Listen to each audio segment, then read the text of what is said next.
Ahoj, lásko mého života. A je to tady. Moc nevím, co psát. Svatbu mám poprvé v životě, jen abys věděla. Ale jedno vím jistě, že tě miluji nejvíc na světě, jsem do tebe zabouchnutej až po uši a že tento významný den si chci užít s tou nejkrásnější, nejchytřejší bytostí na zemi.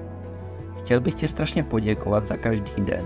Od 1.11.2015, že si to se mnou vydržela, byla mi neskutečnou podporou a láskou, která na mě vždycky po tréninku nebo zápase čekala s otevřenou náručí.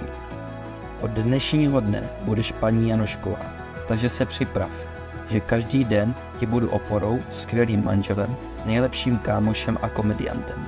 Moc bych si přál v našem budoucím manželství, abychom si užívali každý den jako doteď a měli úžasné a krásné děti po tobě. Jak už mě dobře znáš, mohl bych o tobě psát hodiny, jak skvělá a dokonalá jsi, ale někdy tady ten dopis musí skončit, jinak si nestihneme říct ano.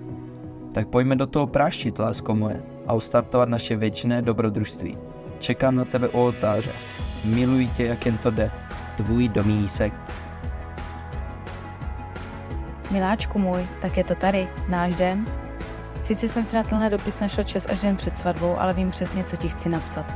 To, co mezi sebou máme, je něco speciálního a tak nádherného. Nevím, čeho si na tobě a našem vztahu vážím víc. Je toho tolik, za co jsem vděčná. Miluji, jak mě dokážeš rozesmát v jakékoliv chvíli, v jakýmkoliv mým rozpoložení. Zároveň si nesmírně vážím toho, že mi umíš vyjádřit a dát lásku každý den. Taky mě někdy pěkně popichuješ a zlobíš, ale bez toho by to nešlo. Však já si o to často říkám. Moc si přeju, aby to, co jsme si mezi sebou za těch 8,5 roku vybudovali, vzkvétalo dál. Jsem na nás moc pyšná. Maličkosti, kvůli kterým jsme se na začátku trápili, jsme dávno hodili za hlavu a teď si užíváme toho být tu jeden pro druhýho. Být tu pro naše rodiny a naše kamarády.